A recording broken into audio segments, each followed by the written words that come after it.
Hello everyone, welcome to the channel. This is C Ashish Goyal और मैं आपको इस वीडियो में पढ़ाने आ गया हूँ फाइनेंशियल मैनेजमेंट का chapter number 6। Chapter number 6 is leverages. तो अगर आपको लिवरेजेस फ्रेश पढ़ना है या फिर आपको लिवरेज का रिवीजन करना है with illustrations, with notes and with the chapter के एंड में जो लास्ट में सम्स दिए हुए होते हैं वो सारे अगर आपको करने हो तो ये वीडियो आपके लिए हेल्पफुल होने वाली है। तो मैक्सिमम 2 या 3 पार्ट्स में हम इस वीडियो को कवर करेंगे बेटा, इस चैप्टर को कवर करेंगे। ठीक है, तो ईजिली आपको समझ में आ जाएगा, चाहे आप रिवीजन कर रहे हो चाहे आप फ्रेश स्टडी कर रहे हो। ठीक है, सबसे पहले मैं बता देता हूँ इस चैनल पे आपको और क्या क्या मिल सकता है। आपको बहुत सारे सब्जेक्ट्स के बेटा कंटेंट मिलने वाला है, चाहे वो इंटर से रिलेटेड हो, चाहे फाइनल से रिलेटेड हो, चाहे आपका फाउंडेशन से रिलेटेड हो। हर एक सब्जेक्ट का मैं कंटेंट लाने की कोशिश इस चैनल पे करने वाला हूँ। फिलहाल मैं कवर कर रहा हूँ इसमें financial decisions, leverages, financial management का चैप्टर है बेटा। चलिए स्टार्ट करते हैं। उससे पहले मैं आपको बता देता हूं कि अगर आपने कैपिटल स्ट्रक्चर और कॉस्ट ऑफ कैपिटल चैप्टर पढ़ना है तो ऑलरेडी मैंने एक प्लेलिस्ट बनाई हुई है बेटा फाइनेंशियल मैनेजमेंट की। उसके अंदर मैंने सब कुछ आपका डाल दिया है। ठीक है, कैपिटल स्ट्रक्चर से रिलेटेड और आपका कॉस्ट ऑफ कैपिटल से रिलेटेड पूरा चैप्टर मैंने वहाँ पे अपलोड कर दिया है, तो आप वहाँ पे जाके चेकआउट कर सकते हो। अब चलो वापस से आ जाओ हमारा फाइनेंसिंग डिसीजंस लिवरेजेस चैप्टर में। मैंने इसके लिए बेटा ऑलरेडी हैंड रिटन नोट्स आपके लिए बना दिए हैं। टोटल अगर नोट्स की बात करूँ तो इलस्ट्रेशंस तक, जहाँ तक हमारे सारे इलस्ट्रेशंस कवर होते हैं वहाँ तक 18 पेजेस के नोट्स है। इसके अलावा जो प्रैक्टिकल क्वेश्चंस दिए हुए हैं चैप्टर के एंड में उसके सॉल्यूशंस भी मैंने आपके लिए किए हैं, तो उसके 10 पेजेस के आपके नोट्स है। तो ये नोट्स आप कहाँ से एक्सेस कर सकते हो बेटा? डिस्क्रिप्शन बॉक्स में टेलीग्राम चैनल का एक लिंक दिया हुआ है, वहाँ पे अगर जाओगे और उस टेलीग्राम चैनल को ज्वाइन कर लोगे तो आपको ये सारे नोट्स इजीली फ्रीली अवेलेबल हो जाएंगे बेटा। ये सारे नोट्स मैंने वहाँ पे अपलोड किए हुए हैं, तो सब नोट्स आप वहाँ पे एक्सेस कर सकते हो। तो टेलीग्राम चैनल को जरूर ज्वाइन कर लेना। अब चलो स्टार्ट करते हैं हमारा चैप्टर नंबर 6, लिवरेज। लिवरेज क्या होता है, इसको पढ़ने से पहले हमें ये समझना होगा कि लिवरेज एक्चुअली किसको बोलते हैं। तो इसको हम समझेंगे एक एग्जाम्पल की बेसिस पे बेटा। बिजनेस ऑर्गेनाइजेशन है, एक बिजनेस ऑर्गेनाइजेशन है। सपोज आपका ही बिजनेस ऑर्गेनाइजेशन है, तो आप क्या चाहोगे कि आपके बिजनेस ऑर्गेनाइजेशन की इफिशियंसी इंक्रीज हो। आप क्या चाहोगे कि आपका बिजनेस ऑर्गेनाइजेशन है जो है वो और ज़्यादा इफिशियंट बन जाए। ठीक है, आप क्या चाहोगे कि आपके बिजनेस ऑर्गेनाइजेशन की ग्रोथ रेट भी इंक्रीज हो जाए, मतलब ग्रोथ ज़्यादा फास्ट करने लग जाओ, आप बिल्कुल चाहोगे। तो इसके लिए आपको करना क्या पड़ेगा? इसके लिए आपको बेटा लेटेस्ट टेक्नोलॉजी लेके आनी पड़ेगी अपने बिजनेस के अंदर, तभी तो आप इफिशियंट हो पाओगे, तभी तो आप फास्ट ग्रो कर पाओगे, है ना। तो लेटेस्ट टेक्नोलॉजी वाली एसेट्स क्या आपको लानी पड़ेगी बिजनेस के अंदर? बिल्कुल लानी पड़ेगी। फॉर एग्जांपल मैं आपको बताता हूँ, जैसे पहले आपको पता होगा टीचिंग कैसे होती थी, ब्लैक बोर्ड होता था। ठीक है, उसके बाद में एक वाइट बोर्ड और मार्कर आया। ठीक है, यहाँ ब्लैक बोर्ड और चॉक चलती थी, यहाँ व्हाइट बोर्ड और मार्कर आया। और आजकल के ज़माने में टीचिंग कैसे हो रही है बेटा? टैबलेट पे हो रही है, लैपटॉप्स पे हो रही है। ठीक है, तो ये सब क्या हो रहा है? लेटेस्ट टेक्नोलॉजीज आ रही है क्या बिजनेस में, तभी तो आप इफिशियंट होगे, तभी तो आप फास्टली ग्रो कर पाओगे। ठीक है, जो बिजनेसेस पीछे रह जाएंगे वो फिर ग्रो ही नहीं कर पाएंगे। आपको पता होगा जो आज भी ब्लैक बोर्ड और चॉक में लेके बैठा है तो वो इतना ग्रो नहीं कर पाएगा। ठीक है, तो एसेट्स लानी पड़ेगी, लेटेस्ट टेक्नोलॉजी लानी पड़ेगी अगर आपको क्या करना है, अगर आपको ग्रोथ रेट इंक्रीज करनी है, अगर आपको इफिशियंसी बढ़ानी है। तो अब बेटा अगर आप लेटेस्ट टेक्नोलॉजी लाओगे, अगर आप एसेट्स लाओगे, तो आपका क्या मेंटेनेंस कॉस्ट भी आएगा उस एसेट्स को मैनेज करने का, ऑब्वियसली आएगा। अगर मैं कोई नया कंप्यूटर लेके आता हूं तो हो सकता है कभी कंप्यूटर का कुछ खराब हो गया, सॉफ्टवेयर खराब हो गया, हार्डवेयर खराब हो गया, कुछ ना कुछ खराब हो सकता है, तो उसका एक मेंटेनेंस कॉस्ट भी लगता है। साथ ही साथ उस पर क्या लगता है बेटा? डेप्रिसिएशन भी तो लगता है। साथ ही साथ उस पर क्या लगता है? डेप्रिसिएशन भी तो लगता है। तो जो आप एसेट लेके आ रहे हो, क्या उसकी एक फिक्स्ड ऑपरेटिंग कॉस्ट आ रही है आपकी? क्या उसकी एक फिक्स्ड ऑपरेटिंग कॉस्ट आ रही है क्या आपकी? या मैं बोल सकता हूँ क्या इसके फिक्स्ड एक्सपेंसेस आपको इनकर करने पड़ रहे हैं या नहीं पड़ रहे? फिक्स्ड एक्सपेंसेस क्या है? मेंटेनेंस कॉस्ट और डेप्रिसिएशन ऑब्वियसली हमें इनकर करना पड़ेगा अगर हम कोई भी एसेट्स लेके आते हैं। अब बेटा समझना, लिवरेज का मतलब क्या होता है? लिवरेज का मतलब होता है to take advantage of something. क्या होता है यहां से देखो, leverage means taking advantage of something. तो इस पर्टिकुलर केस में आप किसका एडवांटेज ले रहे हो बेटा? इस पर्टिकुलर केस में हम एडवांटेज ले रहे हैं एक एसेट जो कि क्या है, लेटेस्ट टेक्नोलॉजी की है। तो बेटा इसी पर्टिकुलर एसेट को ही आप क्या बोलते हो, ऑपरेटिंग लिवरेज। इसी एसेट को ही क्या बोला जाएगा, ऑपरेटिंग लिवरेज बोला जाएगा, क्योंकि आप इसमें लिवरेज का मतलब क्या होता है, टेकिंग एडवांटेज ऑफ समथिंग। और हमारे केस में समथिंग क्या है बेटा, किसका एडवांटेज हम ले रहे हैं, हम ले रहे हैं एक एसेट्स का जो कि लेटेस्ट टेक्नोलॉजी की है। तो यही एसेट्स आपकी क्या हो जाएगी, ऑपरेटिंग लिवरेज। और इसके अगेंस्ट में जो आप मेंटेनेंस कॉस्ट पे कर रहे हो, जो आप डेप्रिसिएशन ले रहे हो, जो आप फिक्स्ड ऑपरेटिंग कॉस्ट इनकर कर रहे हो, वो सब क्या है बेटा, आपकी ऑपरेटिंग रिस्क है। कि अगर मैं ऑपरेटिंग लिवरेज लेता हूं तो मुझे ऑपरेटिंग रिस्क तो उठानी ही पड़ेगी, मतलब मुझे मेंटेनेंस कॉस्ट और डेप्रिसिएशन तो उठाने ही पड़ेंगे। तो जितना ज्यादा मेरा ऑपरेटिंग लिवरेज होगा उतना ज्यादा मेरा क्या होगा बेटा, ऑपरेटिंग रिस्क होगा, उतनी ज्यादा मेंटेनेंस कॉस्ट आएगी, उतनी ही ज्यादा क्या आएगा, डेप्रिसिएशन आएगा। ठीक है, तो आप अब इसका मतलब समझना, लिवरेज मीन्स क्या होता है, लिवरेज मीन्स इन्फ्लुएंस और पावर और टेकिंग एडवांटेज ऑफ समथिंग। क्या आपने इन्फ्लुएंस डाला इस पे, इस एसेट्स का इन्फ्लुएंस लिया, ठीक है, बिल्कुल लिया। क्या आपने इस एसेट्स की पावर को यूज किया, क्या आपने इसका एडवांटेज लिया, यस, ठीक है। अब दूसरा एग्जाम्पल लेना बेटा, ये तो हो गया जब मुझे एफिशिएंसी और ग्रोथ को इंक्रीज करना हो। पर अगर मुझे अपने बिजनेस का अर्निंग पर शेयर इंक्रीज करना हो, क्या इंक्रीज करना हो, अर्निंग पर शेयर अगर मुझे इंक्रीज करना हो, तो मुझे बिजनेस में क्या लेके आना पड़ेगा, मुझे बिजनेस में डेट लेके आना पड़ेगा।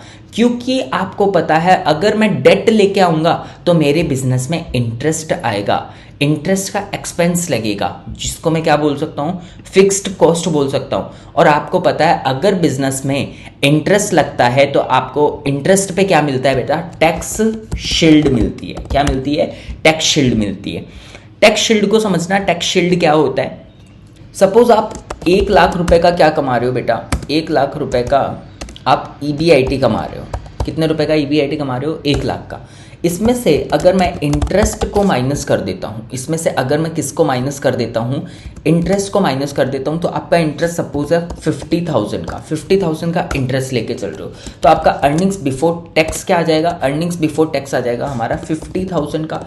अब जो आपका टैक्स लगने वाला है, जो आपका टैक्स का एक्सपेंस लगने वाला है, सपोज 30% का है, तो 50,000 का 30% इज 15,000। तो आपका अर्निंग आफ्टर टैक्स क्या आने वाला है, अर्निंग्स आफ्टर टैक्स आएगा 35,000।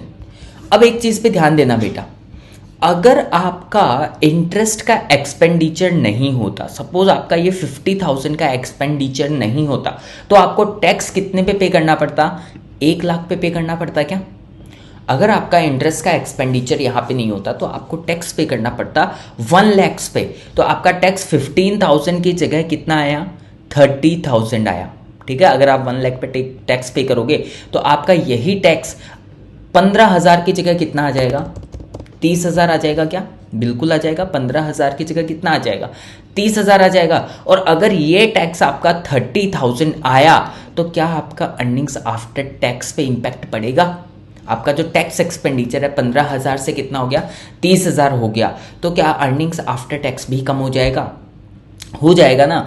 तो बेटा क्या इस इंटरेस्ट ने आपको टैक्स सेविंग करके दी, क्या इस इंटरेस्ट ने आपको टैक्स सेविंग करके दी। और टैक्स सेविंग होगी तो क्या आपका अर्निंग्स आफ्टर टैक्स इंक्रीज होगा। तो अगर अर्निंग्स आफ्टर टैक्स इंक्रीज होगा तो क्या आपका अर्निंग पर शेयर इंक्रीज हो जाएगा, बिल्कुल हो जाएगा। तो बेटा इसी इंटरेस्ट को पे जो आपने 15,000 बचाए ना टैक्स के, इसी इंटरेस्ट की सेविंग, इसी टैक्स की सेविंग को बोलते हैं टैक्स शील्ड। अगर नॉर्मली मुझे टैक्स शील्ड कैलकुलेट करना हो तो इसका फॉर्मूला क्या हो जाएगा बेटा, interest multiplied by tax rate, interest multiplied by tax rate. ये भी आप डायरेक्टली भी कैलकुलेट कर सकते हो, है ना, इंटरेस्ट पे ही तो बचाया आपने टैक्स। ठीक है, आई होप बेटा ये चीज़ आपको समझ में आ गई होगी। जो अभी मैंने टैक्स शील्ड वाली चीज़ बताई है, टैक्स शील्ड क्या होता है, इजीली समझ में आ गया होगा। और कैसे मैं डेट लाऊंगा तो मेरा EPS इंक्रीज हो जाएगा, वो भी आपको समझ में आया होगा। तो बेटा अगर डेट लेके आएंगे तो EPS तो इंक्रीज होगा, पर क्यों इंक्रीज होगा? क्योंकि इंटरेस्ट इनकर करेंगे हम, और इंटरेस्ट को क्या बोलते हैं? फिक्स्ड एक्सपेंस बोलते हैं। बेटा इस बार हम किसका एडवांटेज ले रहे हैं हमारा ईपीएस इंक्रीज करने के लिए? इस बार हम एडवांटेज ले रहे हैं डेट का। किसका एडवांटेज ले रहे हैं? डेट का एडवांटेज ले रहे हैं। इसका मतलब ये डेट हमारा क्या है? Financial leverage. इस डेट को क्या बोलते हैं? फाइनेंशियल लिवरेज बोलते हैं। ठीक है, इस डेट को क्या बोलते हैं बेटा? फाइनेंशियल लिवरेज बोलते हैं। तो आपको एक चीज समझ में आई होगी कि लिवरेज दो टाइप्स के हो गए आपके, एक ऑपरेटिंग लिवरेज और एक फाइनेंशियल लिवरेज। अगर आपको ईपीएस इंक्रीज करनी है तो आपको डेट लाना पड़ेगा, और डेट मतलब फाइनेंशियल लिवरेज। अगर आपको इफिशिएंसी या ग्रोथ रेट इंक्रीज करनी है तो एसेट्स लानी पड़ेगी लेटेस्ट टेक्नोलॉजी वाली, और इसका मतलब आप क्या लेके आ रहे हो? Operating leverage. तो बेटा अगर आप फाइनेंशियल लिवरेज लेके आ रहे हो तो इसका मतलब आपका फाइनेंशियल रिस्क भी तो बढ़ रहा है, और फाइनेंशियल रिस्क का मतलब क्या होता है? इंटरेस्ट होता है। तो एक चीज समझना, अगर मैं क्या कर रहा हूं? बिजनेस को ऑपरेट करने के लिए किसी चीज का एडवांटेज ले रहा हूं, तो इसका मतलब मैं क्या कर रहा हूं? ऑपरेटिंग लिवरेज लेके आ रहा हूं। अगर मैं पैसे लेके आ रहा हूं बिजनेस के अंदर, क्या लेके आ रहा हूं? डेट लेके आ रहा हूं, तो इसको क्या बोलते हैं? फाइनेंशियल लिवरेज बोलते हैं। आई होप इतनी चीज समझ में आ गई होगी। तो लिवरेज का मतलब आई होप सबको समझ में आ गया होगा। लिवरेज मीन्स इन्फ्लुएंस और पावर और taking advantage of something. It represents influence of one financial variable over other related financial variable. इस लाइन को अच्छे से समझना। It represents influence of one financial variable, बोलता है एक फाइनेंशियल वेरिएबल अगर आपका चेंज हो जाएगा तो दूसरा फाइनेंशियल वेरिएबल भी आपका क्या हो जाएगा? चेंज हो जाएगा। जैसे बेटा अगर मैं यहाँ पर क्या कर दूँ, मैं इसको क्लीन कर दूं एक बार। जैसे बेटा अगर मैं यहाँ पर डेट चेंज कर दूं तो क्या मेरा इंटरेस्ट चेंज हो जाएगा? और इंटरेस्ट अगर चेंज हो जाएगा तो क्या मेरा ईपीएस भी इंपैक्ट हो जाएगा? इसका मतलब बेटा क्या डेट को चेंज करने से ईपीएस पे इंपैक्ट पड़ा क्या? इसका मतलब ये यही बोल रहा है कि एक फाइनेंशियल वेरिएबल को चेंज करने से दूसरा फाइनेंशियल वेरिएबल जो है वो ऑटोमेटिकली क्या हो जाता है? चेंज हो जाता है। इसी चीज को क्या रिप्रेजेंट करता है? लिवरेज रिप्रेजेंट करता है। ठीक है, जैसे अगर मैं यहाँ पर एसेट्स चेंज कर दूंगा, ठीक है, एसेट्स कम या ज़्यादा कर दूंगा तो मेरा फिक्स्ड ऑपरेटिंग एक्सपेंस भी कम या ज़्यादा हो जाएगा, और अगर ये कम या ज़्यादा हो जाएगा तो क्या मेरी ग्रोथ रेट और इफिशिएंसी भी इंपैक्ट करेगी? क्या मेरी ग्रोथ रेट और इफिशिएंसी भी इंपैक्ट करेगी? ऑब्वियसली इंपैक्ट करेगी। तो क्या एक फाइनेंशियल वेरिएबल का चेंज होने से दूसरा फाइनेंशियल वेरिएबल इन्फ्लुएंस हो रहा है क्या?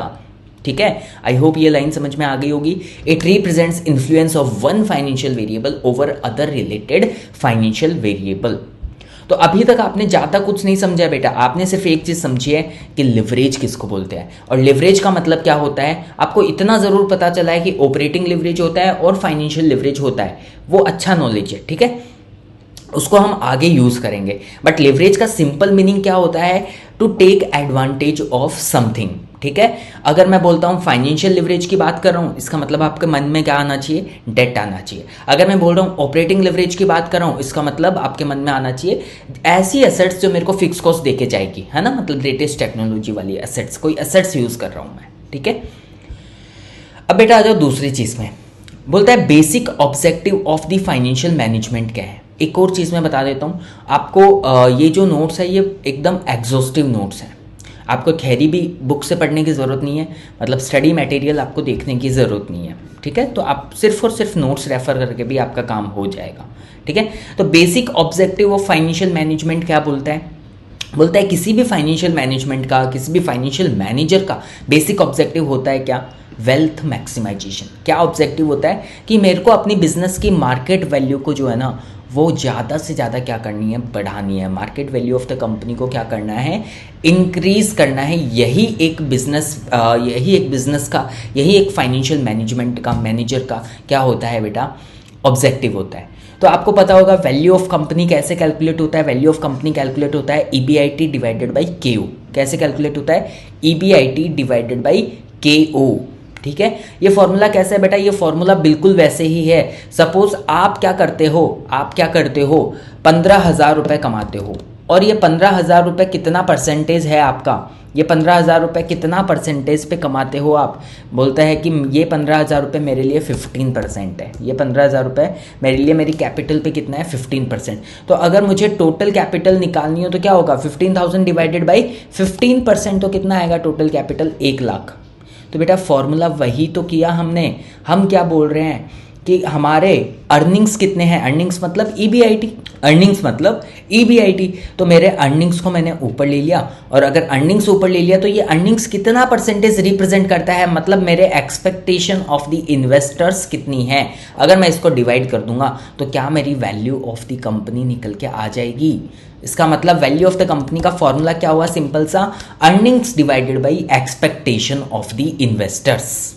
ठीक है, अब ध्यान देना, अगर आपने अपनी कंपनी में कम रिस्क ली है, अगर आपने अपनी कंपनी में कम रिस्क ली है, तो आपके जो इन्वेस्टर्स है वो ज़्यादा एक्सपेक्ट करेंगे कि कम एक्सपेक्ट करेंगे। तो वो क्या बोलेंगे, यार कंपनी कम ही रिस्क ले रही है तो हम भी कंपनी से क्या करेंगे, कम ही एक्सपेक्टेशन रखेंगे। तो आपका KO कितना होगा, कम होगा कि ज़्यादा होगा, KO भी कम होगा, KO भी डिक्रीज होगा। मतलब रिस्क अगर कम होगी तो आपका एक्सपेक्टेशन ऑफ इन्वेस्टर्स भी कम होगा। और अगर एक्सपेक्टेशन ऑफ इन्वेस्टर्स बेटा अगर डिनोमिनेटर न्यूमरेटर से कम है तो क्या आपका वैल्यू ऑफ कंपनी बढ़ जाएगा, तो क्या आपका वैल्यू ऑफ कंपनी बढ़ जाएगा क्या बेटा। इसका मतलब वैल्यू ऑफ फर्म क्या हो जाएगा, इंक्रीज हो जाएगा। इसका वाइस वर्सा केस बेटा, अगर आपने अपनी कंपनी में ज़्यादा रिस्क ले रखी है तो आपके इन्वेस्टर्स भी बोलेंगे कि हमें भी क्या चाहिए, ज़्यादा रिटर्न चाहिए, क्योंकि हम भी तो ज़्यादा रिस्क ले रहे हैं आपके साथ, आपकी कंपनी में इन्वेस्ट करके।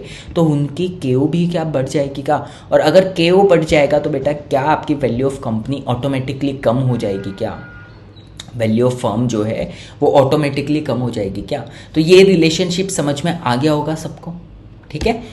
तो बेटा ये लास्ट में क्या बोलता है, एक्सपेक्टेशन ऑफ इन्वेस्टर्स, यहां पे ध्यान देना, expectation of investors is inversely related to the value of the firm. देखो देखिए ऐसा ही है क्या, एक्सपेक्टेशन ऑफ इन्वेस्टर अगर नीचे जाता है तो वैल्यू ऑफ फर्म ऊपर जाती है, एक्सपेक्टेशन ऑफ इन्वेस्टर अगर ऊपर जाता है तो वैल्यू ऑफ फर्म नीचे आती है। इसका मतलब क्या, ये इनवर्सली रिलेटेड है, यस। और बेटा बाद में बोलता है ये जो आपका वैल्यू ऑफ फर्म है ना, ये जो आपका वैल्यू ऑफ फर्म है ना, ये वैल्यू ऑफ फर्म डिपेंड करता है किस पे, रिस्क ऑफ द कंपनी पे। ऑब्वियसली बात है बेटा, अगर रिस्क जो है वो आप कम लोगे तो आपका इन्वेस्टर्स का एक्सपेक्टेशन भी कम होगा, तो अकॉर्डिंगली वैल्यू ऑफ फर्म ज्यादा होगा। तो ये वैल्यू ऑफ फर्म किस पे डिपेंड करा, रिस्क पे ही तो डिपेंड करा। और अल्टीमेटली KO कहां से आ रहा है, रिस्क के बेसिस पे ही तो आ रहा है। तो किस पे डिपेंडेंट है बेटा, रिस्क ऑफ द कंपनी पे। मतलब ये बोलना चाहता है अगर रिस्क ज्यादा होगा तो एक्सपेक्टेशन भी ज्यादा होगा, अगर रिस्क कम होगा तो एक्सपेक्टेशन भी कम होगा, accordingly value of firm change होगा। Thus it is important to manage the risk of the company। इसलिए बोलता है हमें किसी भी कंपनी की रिस्क को मैनेज करना बहुत जरूरी है, हमें किसी भी कंपनी की रिस्क को मैनेज करना बहुत जरूरी है, ठीक है। ये बोलना चाहता है ये चीज। और बेटा हमें पता है इस चैप्टर में 2 टाइप की रिस्क हम पढ़ते हैं, इस चैप्टर में 2 टाइप के रिस्क हम पढ़ते हैं। एक क्या है, ऑपरेटिंग रिस्क, एक क्या है ऑपरेटिंग रिस्क, और दूसरी क्या है फाइनेंशियल रिस्क। आपको पता होगा ऑपरेटिंग रिस्क क्या होता है बेटा, फिक्स्ड एक्सपेंसेस जो मेरे होते हैं। कौन से fixed expenses, fixed operating expenses, इन्हीं को क्या बोलते हैं ऑपरेटिंग रिस्क। और फाइनेंशियल रिस्क क्या होता है, मेरा इंटरेस्ट का एक्सपेंडिचर, ठीक है। अब बेटा इसको डिटेल में पढ़ेंगे। तो नेक्स्ट टॉपिक मैंने आपको लिया है टाइप्स ऑफ रिस्क। 2 टाइप के रिस्क है, एक है ऑपरेटिंग रिस्क और एक क्या है फाइनेंशियल रिस्क। ऑपरेटिंग रिस्क का बेटा दूसरा नाम भी है जिसको बिजनेस रिस्क भी बोलते हैं। क्या बोलते हैं, ऑपरेटिंग रिस्क को बिजनेस रिस्क भी बोला जाता है।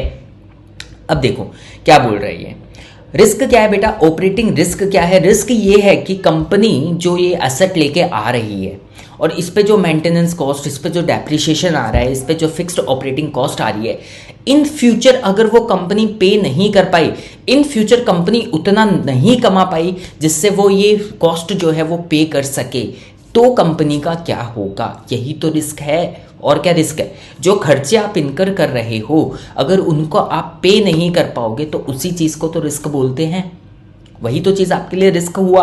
तो ऑपरेटिंग रिस्क का मतलब क्या हुआ, whether a company will be able to generate sufficient revenue to cover its operating और फिक्स्ड एक्सपेंसेस और not, to cover its operating और फिक्स्ड एक्सपेंसेस और नोट, मतलब कंपनी क्या इतनी रेवेन्यू जनरेट कर पाएगी क्या जिससे वो ये जो मेंटेनेंस कॉस्ट इनकर कर रही है, जिससे ये जो वो डेप्रिशिएशन इनकर कर रही है वो पे कर पाएगी क्या। इसी चीज को क्या बोलते हैं बेटा, ऑपरेटिंग रिस्क। ठीक है, तो ऑपरेटिंग रिस्क किस पे डिपेंड करती है, बोलता है कंपटीशन पे डिपेंड करती है, टेक्नोलॉजिकल ऑब्सोलेंस पे डिपेंड करती है। कैसे बेटा, सपोज आप लेटेस्ट टेक्नोलॉजी की मशीन लेके आए पर अब थोड़े टाइम बाद में वो मशीन आउटडेटेड हो गया, है ना, तो इसका मतलब आपको अब और असेट्स लानी पड़ेगी, पर इसका तो डेप्रिशिएशन आपका चलता रहेगा ना, कॉस्ट तो आपकी बढ़ गई ना, इससे आपका फालतू इन्वेस्टमेंट हो गया क्या। ठीक है, और अगर कंपटीशन अगर ज़्यादा बढ़ जाता है तो बेटा हो सकता है ना आपके बिजनेस के कस्टमर बढ़ जाए, है ना, तो आप वो रेवेन्यू जनरेट नहीं कर सको। ठीक है, तो ऑपरेटिंग रिस्क किस पे डिपेंड करता है बेटा, कंपटीशन पे डिपेंड करता है, टेक्नोलॉजिकल ऑब्सोलेंस पे डिपेंड करता है। बोलता है ऑपरेटिंग रिस्क या बिजनेस रिस्क को कैसे मेजर किया जा सकता है, बिकॉज बाई ऑपरेटिंग लिवरेज। बोलता है ऑपरेटिंग लिवरेज के बेसिस पे हम इसको क्या कर सकते हैं, मेजर कर सकते हैं। मतलब हमारा ऑपरेटिंग लिवरेज जितना ज़्यादा होगा ऑपरेटिंग रिस्क भी उतनी ही ज़्यादा होगी। अब समझना फाइनेंशियल रिस्क को। फाइनेंशियल रिस्क क्या है, आप डेट लेके आए तो आपका इंटरेस्ट का पेमेंट आया, और अगर आप उस इंटरेस्ट का पेमेंट नहीं कर पाए, that is your financial risk. Risk क्या है बेटा, वही तो है कि ये जो इंटरेस्ट का पेमेंट आ रहा है ना, उसको मैं पे कर पाऊंगा कि नहीं कर पाऊंगा, यही चीज की तो रिस्क है। ठीक है, तो इसको पढ़ना। Whether a company will be able to repay its financial obligations और नॉट। फाइनेंशियल ऑब्लिगेशन मतलब बेटा इंटरेस्ट। बोलता है it is dependent on the amount of debt taken by the company. जितना ज्यादा डेट होगा, higher the amount of debt, higher the financial risk. ठीक है, उतना ज्यादा इंटरेस्ट होगा। बोलता है फाइनेंशियल रिस्क को हम मेजर किससे कर सकते हैं, फाइनेंशियल लिवरेज से मेजर कर सकते हैं। फाइनेंशियल रिस्क को किससे मेजर कर सकते हैं, फाइनेंशियल लिवरेज को मेजर कर सकते हैं। और बेटा फिर एक रिस्क और आती है, बोलता है अगर आपको बिजनेस रिस्क और फाइनेंशियल रिस्क दोनों को एक साथ मेजर करना हो तो उसको बोलते हैं कंबाइंड रिस्क। तो कंबाइंड रिस्क का फॉर्मूला क्या होता है, business risk plus financial risk. Combined risk क्या होती है, business risk plus financial risk. बोलता है इस कंबाइंड रिस्क को मेजर कर सकते हैं हम with the help of combined leverage. Combined leverage कुछ नहीं है बेटा, ऑपरेटिंग लिवरेज और फाइनेंशियल लिवरेज का ही एक क्या है, कॉम्बिनेशन है। तो क्या क्या समझ में आया बेटा, सबसे पहले देखो एक बार पूरा मैं रिवाइज कर रहा हूं। सबसे पहले हमने लिवरेज का मतलब समझा, फिर हमें पता चला लिवरेज दो टाइप के होते हैं, ऑपरेटिंग रिस्क, ऑपरेटिंग लिवरेज और फाइनेंशियल लिवरेज। फिर हमें रिस्क के टाइप्स का पता चला, ऑपरेटिंग रिस्क और फाइनेंशियल रिस्क। फिर हमने एक और ऐड कर दिया बेटा, which is what, which is combined risk और कंबाइंड लिवरेज। इतने नोट सबको क्लियर हो गए क्या बेटा, 2 पेजेस हमने पढ़ लिए हैं। आई होप लिवरेज क्या होता है, कौन कौन से टाइप का होता है, कौन कौन से टाइप की रिस्क होती है, वो सब आपको समझ में आ गया होगा। ठीक है, आई होप इतना समझ में आपको आ गया होगा। फिर बोलता है बेटा इस रिस्क को अवॉइड कैसे करें, हाउ टू अवॉइड रिस्क। कौन कौन सी रिस्क बेटा, बिजनेस रिस्क या फिर ऑपरेटिंग रिस्क या फिर फाइनेंशियल रिस्क या फिर कंबाइंड रिस्क। इसको हम कैसे अवॉइड करें, बोलता है बिजनेस रिस्क को अवॉइड करना है तो आप क्या करो, अपने जो एग्जिस्टिंग ऑपरेशंस है ना, उन्हीं ऑपरेशंस को क्या कर दो, ज़्यादा एफिशिएंट बना दो और अपनी कॉस्ट कम से कम रखो, है ना। और अगर फाइनेंशियल रिस्क को कम करना है तो बोलता है कि आप क्या करो, आप कम से कम अमाउंट ऑफ डेट लो। अगर डेट कम लोगे तो आपका इंटरेस्ट कम होगा, तो आपका फाइनेंशियल रिस्क ऑटोमेटिकली कम हो जाएगा। बट बेटा आप खुद सोचो, अगर आप ये सब चीज़ें यूज़ नहीं करोगे तो क्या आपका जो ईपीएस आप बढ़ा रहे थे वो हो पाएगा क्या, ईपीएस नहीं बढ़ पाएगा क्या, आपकी ग्रोथ रेट बढ़ पाएगी क्या, नहीं बढ़ पाएगी। तो इसका मतलब बोलता है कि but if we want to grow our company then we need to incur more fixed expenses and take business risk, and if we want to take benefit of tax shield on interest to enhance the EPS, then we need to take more debt and take the financial risk. तो बेटा बोलता है बेटा avoid कर सकते हो, avoid करने में कुछ नहीं है, अमाउंट ऑफ डेट कम लो, आप अपने ऑपरेशंस को, एग्जिस्टिंग ऑपरेशंस को ही इफिशिएंट बना लो, तो आप क्या करोगे, कम तो कर लोगे। पर बेटा लॉजिकली सोचो, क्या एक बिजनेस इस तरीके से चल पाएगा। आपको पता होगा मेनली बिजनेस जो है वो डेट के पैसे से ही चलता है ना। जो बिजनेस डेट पे काम करता है ना वही ग्रो करता है बेटा, ठीक है, बिकॉज ऑफ टैक्स शील्ड। तो आपको पता है ये चीज़ें होनी ज़रूरी है। तो वही बोल रहा है, प्रैक्टिकली बोलता है कि आपको अगर अपनी कंपनी को ग्रो करना है या आपको बेनिफिट ऑफ टैक्स शील्ड चाहिए टू एनहांस द ईपीएस, तो आपको ये फाइनेंशियल रिस्क और बिजनेस रिस्क लेनी ही चाहिए। ठीक है, फिर लास्ट में मैंने एक समरी बना दी बेटा। मीनिंग ऑफ लिवरेज क्या होता है? यूज ऑफ फिक्स्ड एक्सपेंसेस मतलब depreciation maintenance cost to enhance growth of the company and use of debt to enhance the EPS of the company. I hope ये लाइन दोनों सबको समझ में आ गई होगी, ठीक है। अब बेटा हम जाएंगे इसके फॉर्मूला वाले पार्ट में। किस किस का फॉर्मूला बेटा? ऑपरेटिंग लिवरेज का, फाइनेंशियल लिवरेज का, कंबाइंड लिवरेज का फॉर्मूला देखेंगे। उस फॉर्मूला को मैंने आपको समझाने की कोशिश करी है बेटा एक इनकम स्टेटमेंट मतलब एक एग्जाम्पल की हेल्प से। उस फॉर्मूला को मैं आपको समझाऊंगा with help of one example. तो इनकम स्टेटमेंट सबको पता होगा कि इनकम स्टेटमेंट क्या होता है बेटा।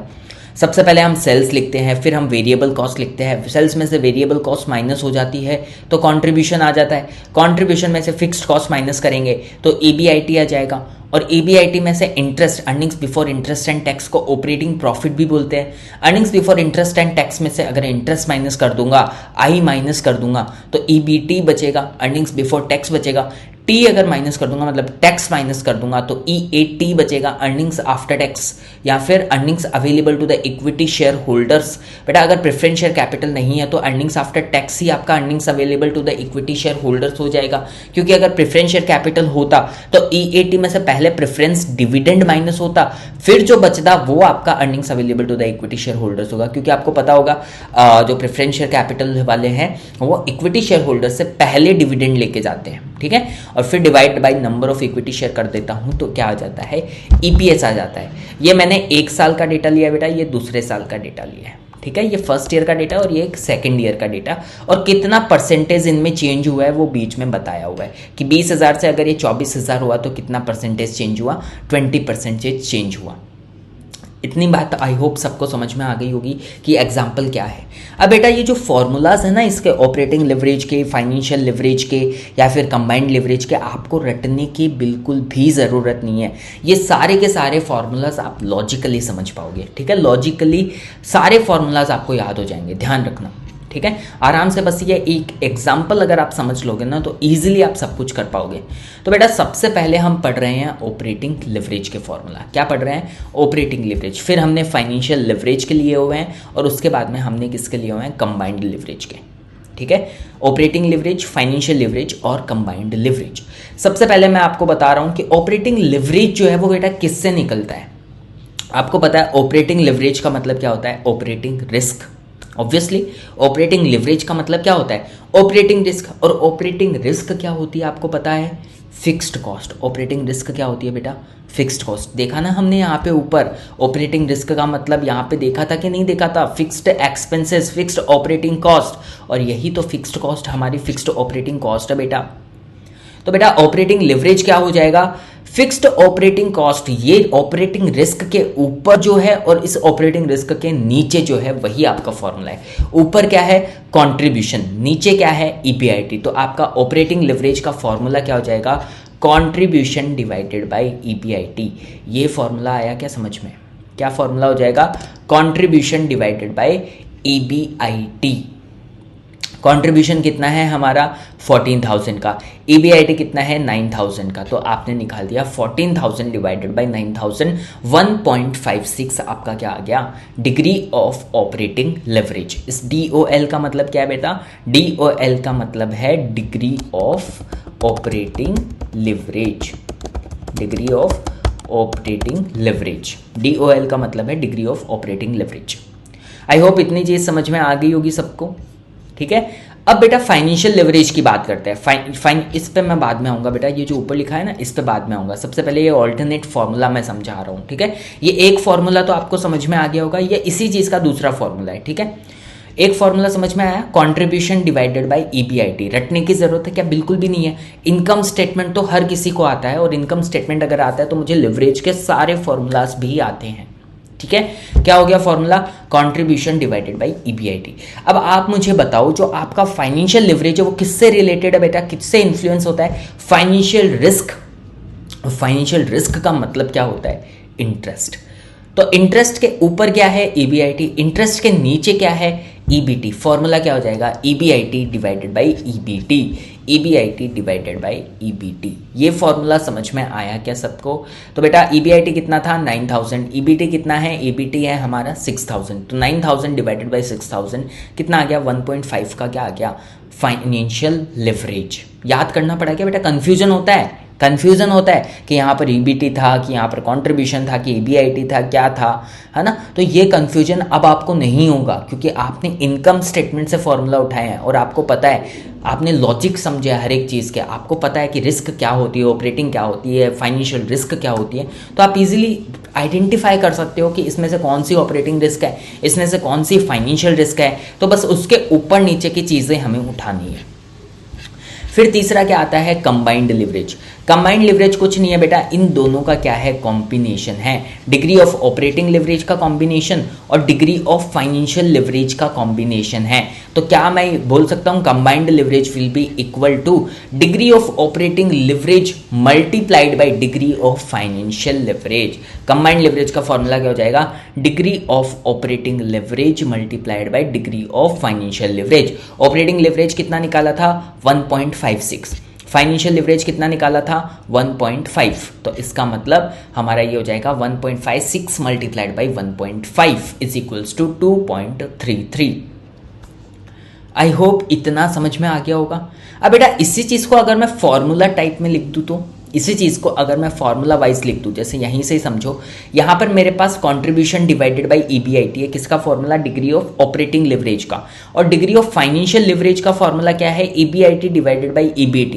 तो क्या EBIT से EBIT कैंसिल हो जाएगा, क्या EBIT से EBIT कैंसिल हो जाएगा, ऑब्वियसली हो जाएगा। तो बचेगा क्या, कंट्रीब्यूशन डिवाइडेड बाय EBT। क्या बचेगा, कंट्रीब्यूशन डिवाइडेड बाय EBT। तो इसका दूसरा फॉर्मूला क्या बन गया, कंबाइंड लिवरेज का, कंट्रीब्यूशन डिवाइडेड बाय EBT। तो आप ऐसे भी कैलकुलेट कर सकते हो, degree of operating leverage multiplied by degree of financial leverage, या आप ऐसे भी कैलकुलेट कर सकते हो, contribution divided bye EBT। Contribution कितना है देखो इनकम स्टेटमेंट में 14,000 का, EBT कितना है 6,000। तो फॉर्मूला क्या हो जाएगा, 14,000 divided by 6,000 is equals to 2.33।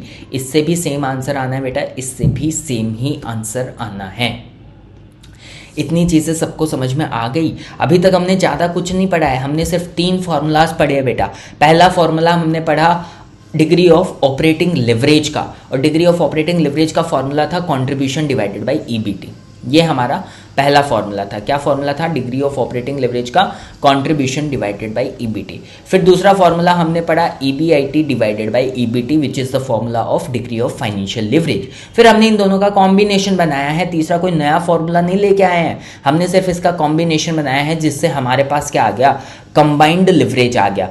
Combination क्या हो गया, degree of operating leverage multiplied by degree of financial leverage. या फिर क्या हो सकता है, इन दोनों फॉर्मूलाज को अगर हम एक साथ रखेंगे तो क्या होगा बेटा, अगर इन दोनों फॉर्मूलाज को एक साथ रखेंगे तो नीचे EBIT और ऊपर EBIT दोनों एक दूसरे से कैंसिल आउट, तो बचेगा क्या, कंट्रीब्यूशन डिवाइडेड बाय EBIT। यही हमारा नेक्स्ट फॉर्मूला है, कंट्रीब्यूशन डिवाइडेड बाय EBIT। ठीक है, आई होप बेटा ये चीज़ आपको समझ में आ गई होगी। ठीक है, अब जो ऊपर एक और फॉर्मूला लिखा हुआ है ना उसको समझते हैं। ऊपर जो एक और फॉर्मूला लिखा हुआ है ना उसको समझते हैं। बेटा कभी कभी क्वेश्चन हमें क्या करता है, 2 साल के, बेटा 1 साल के डेटा अगर देता है, 1 साल के डेटा अगर देता है तो कोई दिक्कत ही नहीं आएगी। जब हमने 1 साल का डेटा दिया हुआ है तो अभी जो हमने किया है ना प्रोसेस, बस वही करना है। पर अगर क्वेश्चन हमें बोलता है कि इतना परसेंटेज चेंज हो रहा है आपके सेल्स में, या फिर क्वेश्चन हमें 2 साल के डेटा दे देता है, इन दैट केस हमें degree of operating leverage, degree of financial leverage या कंबाइंड लिवरेज कैसे कैलकुलेट करना है वो थोड़ा सा अलग हो जाएगा बेटा। उसके लिए एक अलग फॉर्मूला बनाया हुआ है। ठीक है, तो वो अलग फॉर्मूला समझते हैं। आंसर सेम ही आना है दोनों का, है ना। तो बेटा यहाँ पर क्या होगा, बोलता है कि आप क्या निकाल के दो, ये डेटा आपके पास है, ये 2 साल के डेटा हम आपको देते हैं और आप हमें निकाल के दो क्या, आप हमें निकाल के दो degree of operating leverage, degree of operating leverage. तो बोलता है फॉर्मूला क्या होगा, फॉर्मूला बोलता है डिग्री ऑफ ऑपरेटिंग लिवरेज बताता है relationship between sales and EBIT। किसका रिलेशनशिप बताता है बेटा, degree of operating leverage. Degree of operating leverage बेटा आपको पता होगा फिक्स्ड कॉस्ट से इफेक्ट होता है ना मेरा ऑपरेटिंग लिवरेज। फिक्स्ड कॉस्ट के नीचे क्या है, EBIT। तो डिग्री ऑफ ऑपरेटिंग लिवरेज बताता है कि मेरा सेल्स में 1% अगर चेंज होता है तो मेरा EBIT कितने परसेंटेज से चेंज होगा। क्या बताता है बेटा, डिग्री ऑफ ऑपरेटिंग लिवरेज बताता है कि अगर मेरा सेल्स 1% से चेंज हो रहा है, if my sales is changing by 1%, इसको लिख दूं मैं। डिग्री ऑफ ऑपरेटिंग लिवरेज बताता है इफ सेल्स चेंजेस, चेंज का मतलब बेटा इंक्रीज भी हो सकता है और डिक्रीज भी हो सकता है, चेंजेस बाई 1%, अगर ये मेरा 1% से चेंज होता है then EBIT will change by how much percentage. क्या बताता है बेटा, डिग्री ऑफ ऑपरेटिंग लिवरेज मुझे बताता है कि अगर मेरा सेल्स 1% से चेंज होता है, अब ये चेंज अपसाइड भी हो सकता है, ये चेंज डाउन साइड भी हो सकता है, तो मेरा EBIT कितना अपसाइड या डाउन साइड जाएगा, ये मुझे कौन बताता है, डिग्री ऑफ ऑपरेटिंग लिवरेज। बस इसी चीज को बेटा फॉर्मूला में लिख दिया है इन्होंने। क्या लिख दिया है, percentage change in EBIT divided by percentage change in sales. कि भाई अगर सेल्स में 1% चेंज हुआ तो EBIT में कितना परसेंटेज क्या होगा, चेंज होगा। इसी चीज को इन्होंने क्या कर दिया, फॉर्मूला टाइप में लिख दिया, percentage change in EBIT divided by percentage. ये जो साइन है ना बेटा, इसको बोलते हैं डेल्टा। डेल्टा का मतलब होता है change. Percentage change in EBIT divided by percentage change in sales. तो परसेंटेज चेंज इन EBIT मैंने ऑलरेडी आपके लिए कैलकुलेट कर रखा है 31.11% और परसेंटेज चेंज इन सेल्स है 20%। तो अगर ये रख दोगे यहाँ पे 31.11% और 20%, तो आपके पास क्या आ जाएगा, आपका डिग्री ऑफ ऑपरेटिंग लिवरेज। क्या आ जाएगा, डिग्री ऑफ ऑपरेटिंग लिवरेज। बेटा क्या आंसर सेम आया, हर एक फॉर्मूला से सेम आंसर आपको मिलना है, but as per the requirement of the question देखना है कि आपको कौन सा फॉर्मूला यूज करना है। ठीक है, वो तो जानना जरूरी है कि फॉर्मूला कौन सा यूज करना पड़ेगा। तो बेटा अगर आपका ऑपरेटिंग लिवरेज जो है 1.56 आया, ठीक है, तो आप क्या बोल सकते हो, अगर मैं सेल्स को 20% से इंक्रीज करता हूं, तो अगर मैं 20 को ऑपरेटिंग लिवरेज से अगर मल्टीप्लाई कर दूंगा, है ना, इसी फॉर्मूला को तो इधर लेके जा रहा हूं बेटा, अगर मैं 20 को इससे 1.56 से मल्टीप्लाई कर दूंगा तो मेरा डिग्री ऑफ EBIT, जो EBIT कितना चेंज होगा, 31.11%।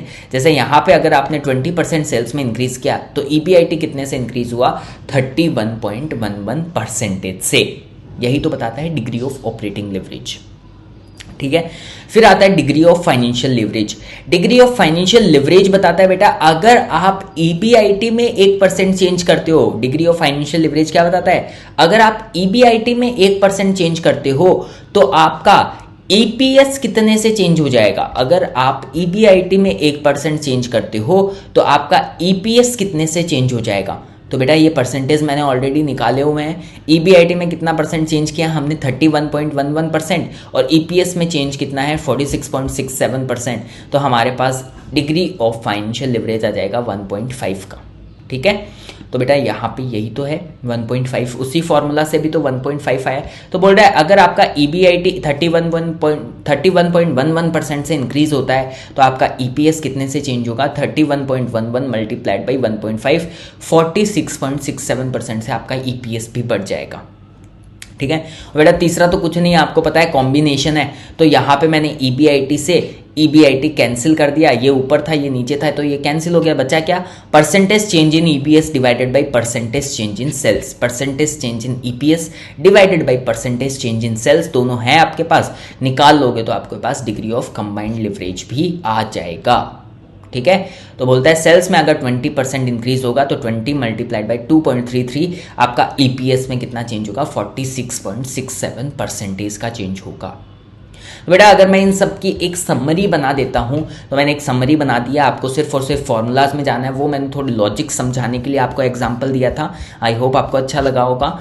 और अगर आपको एक समरी चाहिए तो समरी भी है आपके लिए। बोलता है ऑपरेटिंग लिवरेज के क्या क्या फॉर्मूला है आपके पास। बोलता है ऑपरेटिंग लिवरेज जो होता है ना, वो सेल्स और EBIT का एक रिलेशनशिप होता है ना। इसका मतलब इसका फॉर्मूला क्या होता है, percentage change in EBIT divided by percentage change in sales, और दूसरा फॉर्मूला होता है contribution divided by EBIT।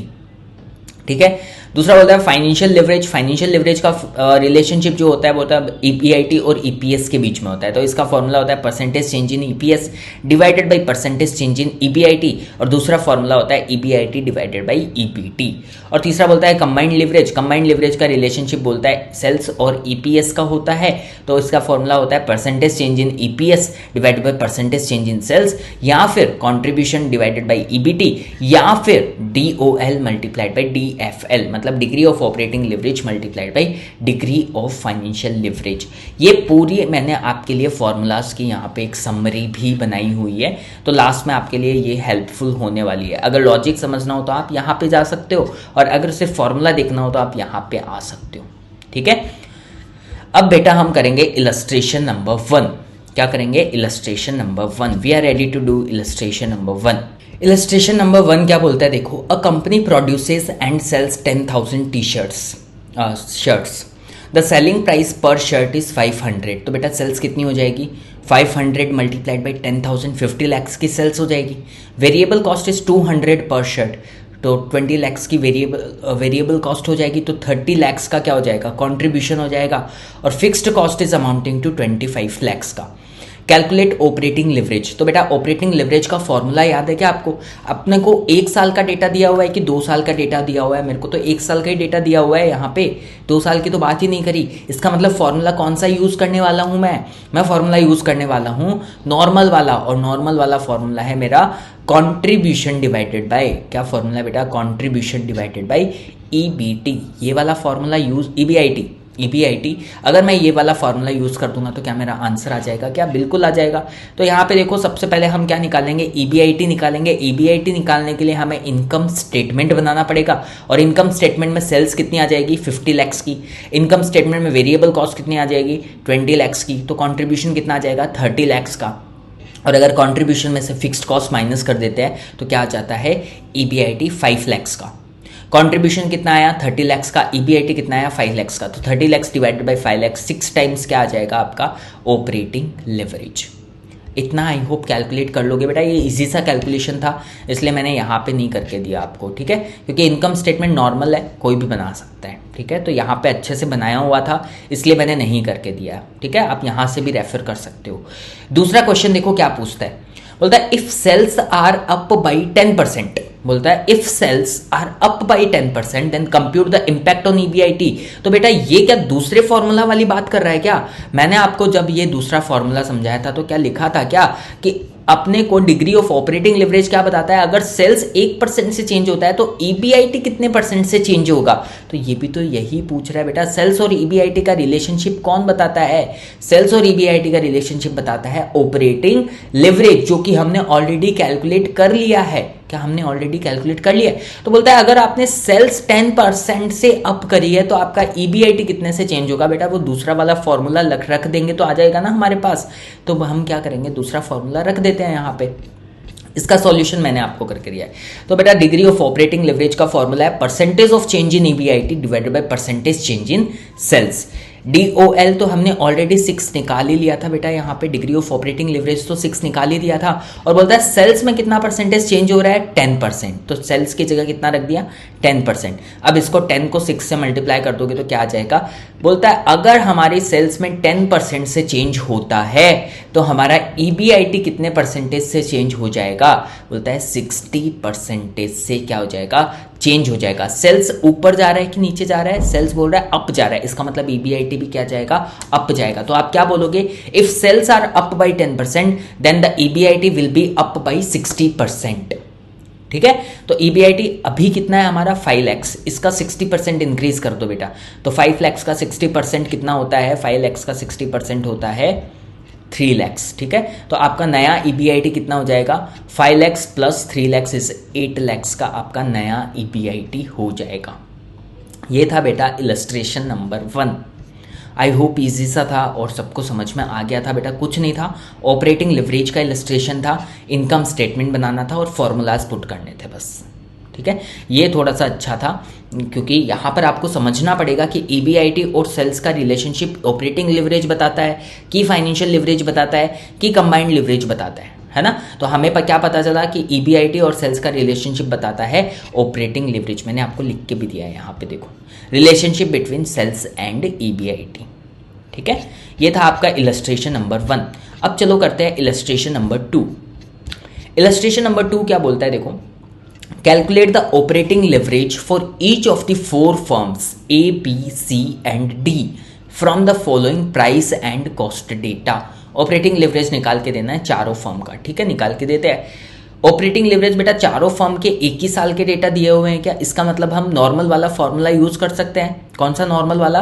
Contribution divided by EBIT, EBIT divided by EBT और कंट्रीब्यूशन डिवाइडेड बाय ईबीटी या फिर डीओएल मल्टीप्लाइड बाय डीएफएल, ये वाला formula use कर सकते हैं। ठीक है, तो बेटा सबसे पहले सेल्स दे रखा है, फिर वेरिएबल कॉस्ट दे रखा है, फिर फिक्स्ड कॉस्ट दे रखा है। What calculations can you draw with respect two levels of fixed cost and degree of operating leverage result?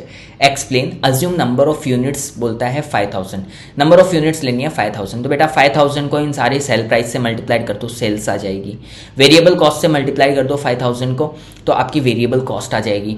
और सेल्स में से अगर वेरिएबल कॉस्ट मैंने करके दिया है आपको, सेल्स निकाल ली सबसे पहले, फिर वेरिएबल कॉस्ट निकाल ली, और सेल्स में से अगर वेरिएबल कॉस्ट माइनस हो जाएगा तो क्या आ जाएगा? कंट्रीब्यूशन आ जाएगा। फिक्स्ड कॉस्ट आपको दिया ही हुआ है तो सब में से फिक्स्ड कॉस्ट माइनस कर दो। तो फिक्स्ड कॉस्ट अगर मेरा इतना है तो मेरा ईबीआईटी आ जाएगा। और अगर मैं फॉर्मूला डाल दूंगा कंट्रीब्यूशन डिवाइडेड बाय ईबीआईटी, तो मैं क्या निकाल के दे दूंगा इनको? ऑपरेटिंग लिवरेज भी इजीली कैलकुलेट करके दे दूंगा क्या? यस। ठीक है, तो यहाँ पे मैंने ऑपरेटिंग लिवरेज कैलकुलेट करके दे दिया। ठीक है, अब बेटा यहाँ पे इन्होंने क्या बोला है, देखो, what calculations can you draw with respect two levels of fixed cost and the degree of operating leverage result. बोलता है क्या कैलकुलेशंस आप कर सकते हो with the level of fixed cost और डिग्री ऑफ ऑपरेटिंग लिवरेज के रिजल्ट से।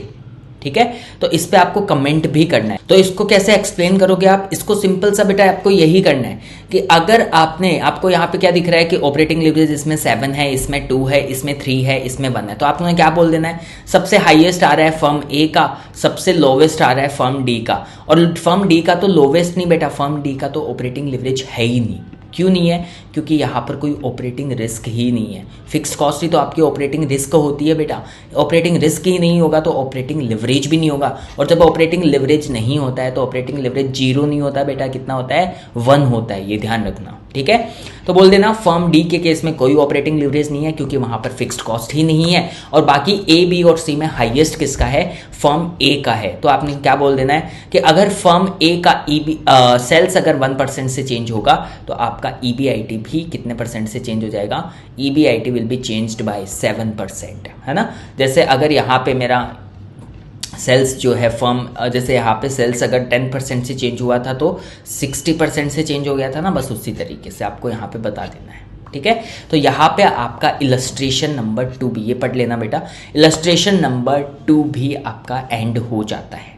ठीक है, उसके बाद में हम आते हैं बेटा डिग्री ऑफ, ये जो हमने ऑपरेटिंग लिवरेज, फाइनेंशियल लिवरेज और कंबाइंड लिवरेज, आपने कंबाइंड लिवरेज और फाइनेंशियल लिवरेज के क्वेश्चंस नहीं किए अभी, आई नो।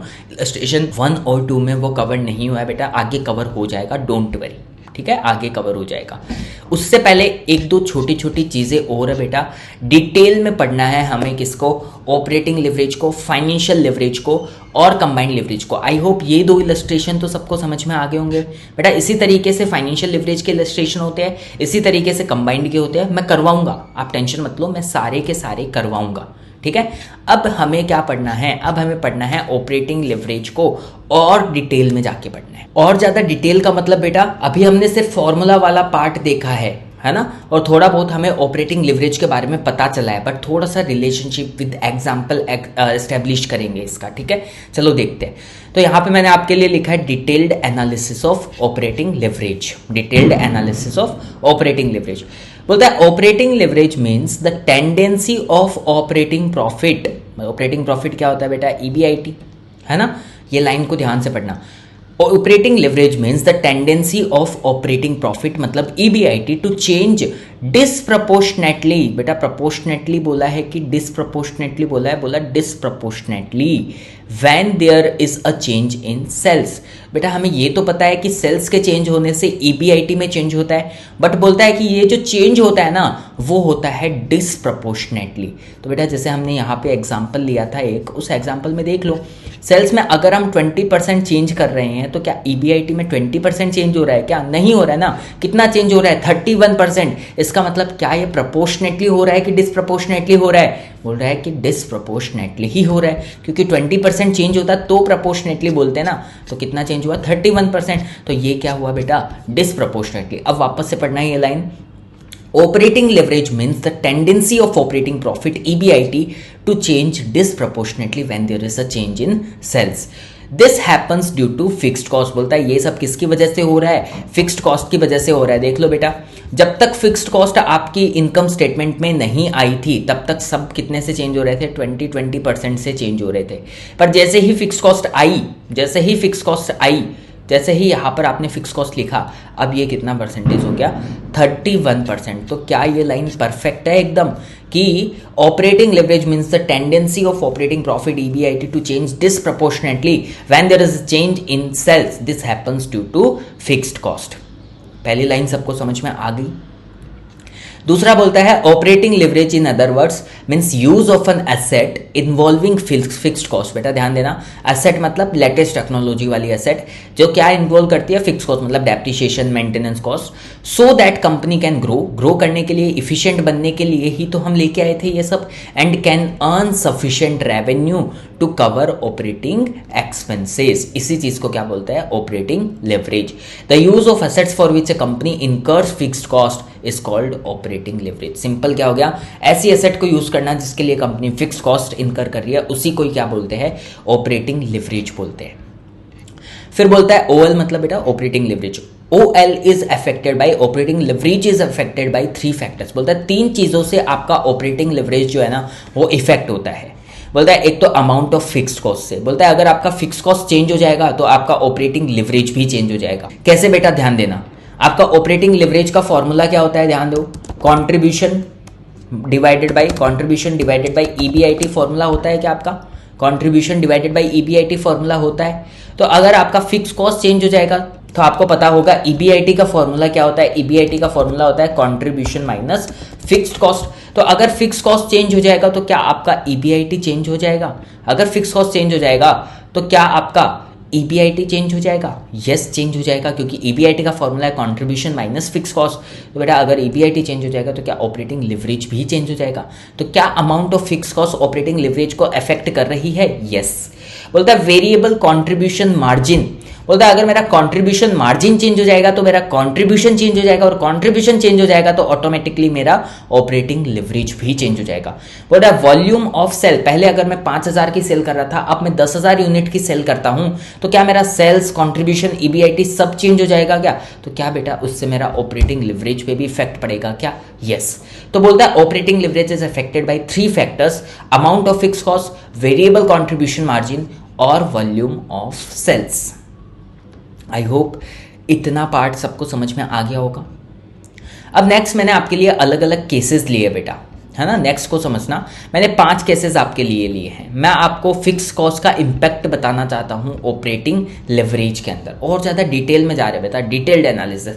फॉर्मूला वाला पार्ट से हमारे क्वेश्चन सॉल्व हो जाएंगे, पर कभी हमसे कमेंट करना पूछ लिया, कभी हमसे थ्योरी पूछ ली कुछ ऑपरेटिंग लेवरेज की, तो ये सारी चीज़ें हमारे काम आने वाली है, ठीक है। तो बोलता है कि फर्स्ट, सेकंड, थर्ड, फोर्थ और फिफ्थ 5 केसेस आपके पास है।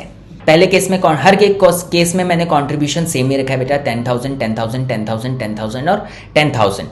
ऐसे ही फिक्स्ड कॉस्ट पहले केस में 0 रखी है, सेकंड केस में 2,000 रखी है, थर्ड केस में 6,000 रखी है, फोर्थ केस में 10,000 और फिफ्थ केस में 15,000। तो आप अगर कंट्रीब्यूशन में से फिक्स कॉस्ट माइनस कर लोगे तो आपके पास क्या आ जाएगा?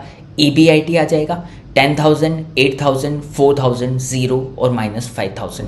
और आपको पता है कंट्रीब्यूशन डिवाइडेड बाय ईबीआईटी क्या होता है? Degree of operating leverage. 10,000 divided by 10,000 कितना आएगा? 1 आएगा। 10,000 डिवाइडेड बाय 8,000 आएगा 1.25। 10,000 डिवाइडेड बाय 4,000 आएगा 2.50। 10,000 डिवाइडेड बाय 0, बेटा आपको पता होगा अगर किसी चीज़ को 0 से डिवाइड करते हो तो वो क्या आ जाता है? इन्फिनिटी आ जाता है, ठीक है। और अगर 10,000 डिवाइडेड बाय -5000 करोगे तो माइनस के कितने आएंगे 2। तो बेटा इस एग्जाम्पल से क्या ऑब्जर्वेशन निकल के आ रही है, क्या ऑब्जर्वेशन निकल के आ रही है, जैसे जैसे आपका फिक्स्ड कॉस्ट बढ़ता जा रहा है, जैसे जैसे आपका फिक्स्ड कॉस्ट 0 से 2000 हुआ, 2000 से 6000 हुआ, वैसे वैसे क्या आपका ऑपरेटिंग लिवरेज भी बढ़ रहा है। तो जैसे जैसे आपका फिक्स कॉस्ट राइज करता है वैसे वैसे डिग्री ऑफ ऑपरेटिंग लिवरेज भी राइज होता है। और बेटा degree of operating leverage rise हो रहा है तो इसका मतलब आपका ऑपरेटिंग रिस्क भी राइज हो रहा है। तो ऑपरेटिंग रिस्क ऑटोमेटिकली आपका क्या हो जा रहा है, राइज हो जा रहा है। तो बोल रहा है लास्ट में आपका capacity to take more operating risk जो है ना वो डिक्रीज हो रहा है। वो क्या हो रहा है, डिक्रीज हो रहा है। बोल रहा है capacity to take more operating risk is decreasing. इसको समझना बेटा, यहां पे आपने जीरो रिस्क ले रखी, जीरो ऑपरेटिंग रिस्क थी, जीरो फिक्स्ड कॉस्ट थी, तो आप और कितनी रिस्क ले सकते थे, आपके कंट्रीब्यूशन के बराबर। क्योंकि बेटा कंट्रीब्यूशन से ज्यादा अगर मैंने फिक्स्ड कॉस्ट इनकर कर ली तो मैं लॉस मेकिंग कंपनी हो जाऊंगा। तो मैक्सिमम मैं कितना और ऑपरेटिंग रिस्क ले सकता हूं, 10,000। इस केस में मैक्सिमम मैं कितना और ले सकता हूं, 2,000 तो ऑलरेडी ले लिया है, 8,000 का और ले सकता हूं। इस केस में मैंने 6,000 तो ऑलरेडी ले लिया है, और ज्यादा कितना ले सकता हूं, 4,000। तो जैसे जैसे मेरा फिक्स कॉस्ट बढ़ रहा है वैसे वैसे क्या मेरी capacity to take more operating risk घट रही है क्या बेटा, घट रही है ना। पहले आप 10,000 की ले पा रहे थे, अब आप 8,000 की ले पा रहे हो, अब आप 4,000 की ले पा रहे हो। ठीक है, तो इसका मतलब क्या ये समझ में आ गया आपको, ऑब्जर्वेशन समझ में आ गई इस एग्जांपल से। जैसे जैसे फिक्स कॉस्ट राइज होगी वैसे वैसे degree of operating leverage rise होगा, वैसे वैसे ऑपरेटिंग रिस्क बढ़ेगी, और अगर ऑपरेटिंग रिस्क बढ़ेगी तो आपका capacity to take more operating risk जो है वो नीचे आ जाएगा। समझ गए, ठीक है। इसके साथ ही value of degree of operating leverage को भी समझते हैं बेटा। किसको समझते हैं, value of degree of operating leverage को। बोलता है अगर आपका degree of operating leverage equal to 1 है बेटा, मतलब कौन सा केस, ये वाला। अगर आपका degree of operating leverage equal to 1 है, मतलब फर्स्ट वाला केस, तो इसमें आपका फिक्स कॉस्ट कितना होगा, 0 होगा। बोलते हैं नो फिक्स्ड कॉस्ट। और अगर फिक्स कॉस्ट नहीं होगा तो कोई ऑपरेटिंग रिस्क एग्जिस्ट भी नहीं करेगी। ठीक है, बोला अगर आपका degree of operating leverage is greater than 1 है, मतलब कौन सा केस, सेकंड वाला, थर्ड वाला। ठीक है, डिग्री ऑफ ऑपरेटिंग लिवरेज अगर ग्रेटर देन 1 है तो बोलेगा कि फिक्स कॉस्ट आपका जो है वो क्या होगा बेटा, पॉजिटिव होगा, मतलब कुछ ना कुछ फिक्स कॉस्ट वहां पे होगा। और अगर फिक्स कॉस्ट होगा मतलब ऑपरेटिंग रिस्क वहां पे क्या करता है, एग्जिस्ट करता है। बोलता है अगर आपका degree of operating leverage infinite है तो इसका मतलब आपका fix cost is equal to what, contribution. Fix cost is equal to contribution. और बोलता है अगर आपका degree of operating leverage is less than 0 है, इसका मतलब आपका fix cost is greater than contribution, तभी तो लॉस मेकिंग होगा बेटा। तो fix cost is greater than contribution. बेटा कभी आपको एमसीक्यूज में ये सब पूछ लिया तो ये आना चाहिए आपको। ठीक है, विद एग्जांपल मैंने आपको दिखाया है यहाँ पे अलग अलग केसेस बना के, तो कभी भूलने नहीं चाहिए आप। ठीक है, बोलता है बेटा degree of operating leverage can never be 0 and 1, can never be between 0 and 1 because of fix cost can't be negative. इस लाइन को अच्छे से समझना। बोलता है आपका डिग्री ऑफ ऑपरेटिंग लिवरेज है ना कभी भी पॉइंट्स में नहीं आ सकता, मतलब 0 से 1 के बीच में कभी भी नहीं आ सकता, पॉइंट्स में नहीं आ सकता। बेटा कहीं भी हमने निकाला क्या पॉइंट्स में, 0 से 1 के बीच में कहीं भी दिख रहा है क्या आपको, नहीं दिख रहा है। इसका लॉजिक है, आपको पता है कि डिग्री ऑफ ऑपरेटिंग लिवरेज का फॉर्मूला क्या होता है, कंट्रीब्यूशन डिवाइडेड बाय ईबीआईटी। क्या फॉर्मूला होता है, contribution divided by EBIT.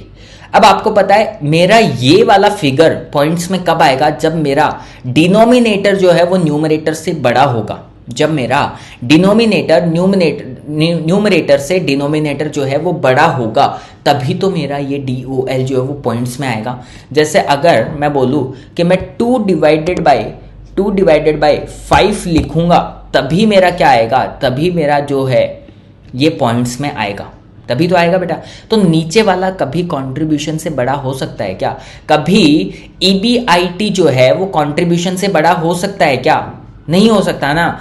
EBIT contribution से बड़ा हो ही नहीं सकता क्योंकि बीच में फिक्स कॉस्ट माइनस होती है। हाँ बेटा एक केस में हो सकता है, अगर फिक्स कॉस्ट जो है वो नेगेटिव है, अगर फिक्स कॉस्ट जो है ना वो नेगेटिव है। और बेटा क्या कभी कोई चीज नेगेटिव में इनकर करते हो क्या, कभी कोई चीज नेगेटिव में इनकर करते हो क्या, नहीं हो सकती ना, फिक्स कॉस्ट कभी नेगेटिव हो ही नहीं सकती ना। तो बेटा कभी भी 0 और 1 के बीच में वैल्यू आ ही नहीं सकती। ठीक है, DOL can never be 0 and 1 because fix cost can't be negative.